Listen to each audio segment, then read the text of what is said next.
Bismillahirrahmanirrahim. Assalamualaikum warahmatullahi wabarakatuh. Saya ingin berbagi kisah di balik kamar operasi sahabat-sahabat semua. Saat itu saya mendapatkan seorang pasien perempuan umur kurang lebih 8 tahun ya, didiagnosis dengan peritonitis difus, suatu peradangan di dalam perut yang diakibatkan kemungkinan adanya usus yang pecah. Saat itu telah terjadi sepsis, artinya kuman telah menyebar ke seluruh darah dan menyebar ke seluruh otak, menyebar ke seluruh bagian organ-organ penting sampai terjadi penurunan kesadaran pada saat itu. Nah, sahabat-sahabat semua, ketika saya sampaikan bahwa ini keadaan darurat dan harus memerlukan tindakan operasi segera, maka sang ayah mengizinkan saat itu ya, setelah kita memberikan keterangan dan lain sebagainya.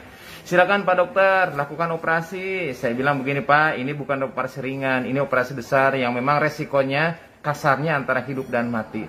Kemudian si bapak itu pun tersenyum. Insya Allah Pak Dokter, saya ridho.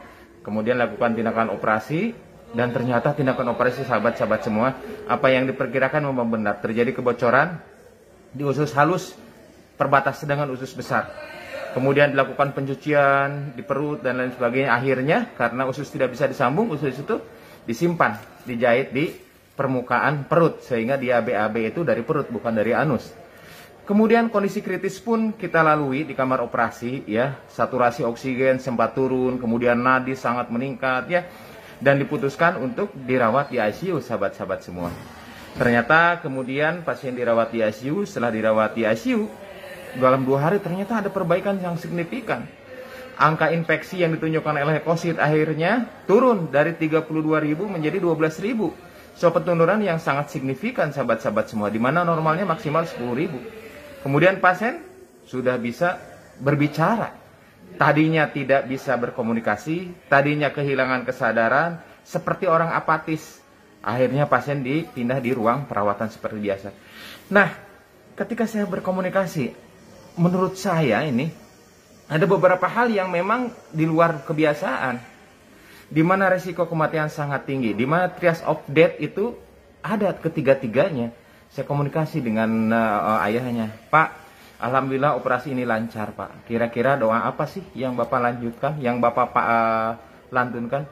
Pak Dokter, sebetulnya saya nggak punya doa apa-apa, tetapi suatu hal yang bisa saya lakukan adalah terus menerus berterima kasih kepada Allah. Ketika anak saya menangis, terima kasih ya Allah, saya masih menyaksikan anak saya menangis. Artinya anak saya masih hidup Pak Dokter. Ketika masuk kamar gawat darurat juga, saya berterima kasih ya Allah, terima kasih anak saya masih sempat dibawa ke instalasi gawat darurat. Ketika dokter mengatakan operasi, saya juga demikian dok.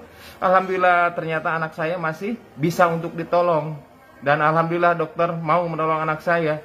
Ketika keluar dari kamar rumah sakit, kamar operasi, saya bilang, Pak ini harus ke ICU. Saya bilang apa?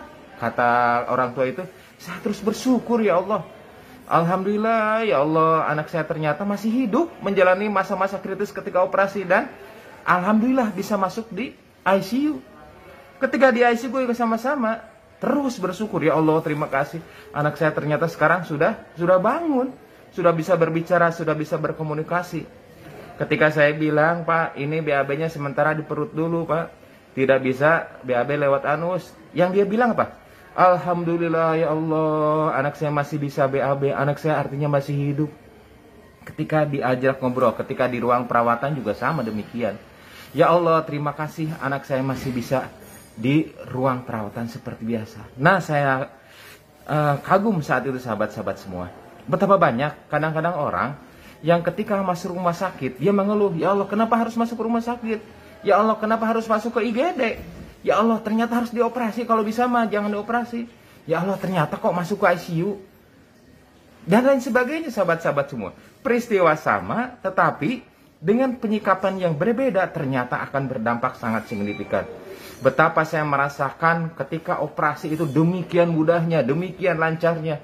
Betapa saya sendiri merasakan operasi yang tadinya mempunyai tingkat resiko sangat tinggi saat itu, ya, asa 4E saat itu.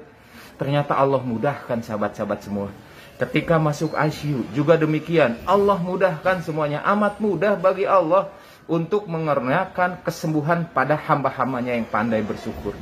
Nah sahabat-sahabat semua, dalam situasi apapun ternyata pasti ada syukur di dalamnya. Tergantung dari bagaimana kita mengolah, memframing hal-hal yang tadinya negatif menjadi mencari hikmah sebanyak-banyaknya dan mencari celah karunia Allah yang sangat besar di balik musibah sekalipun. Semoga kita digolongkan menjadi abdan syakuro, hamba-hamba yang pandai bersyukur. Di balik kamar operasi, kita lanjutkan ke hikmah-hikmah berikutnya. Assalamualaikum warahmatullahi wabarakatuh.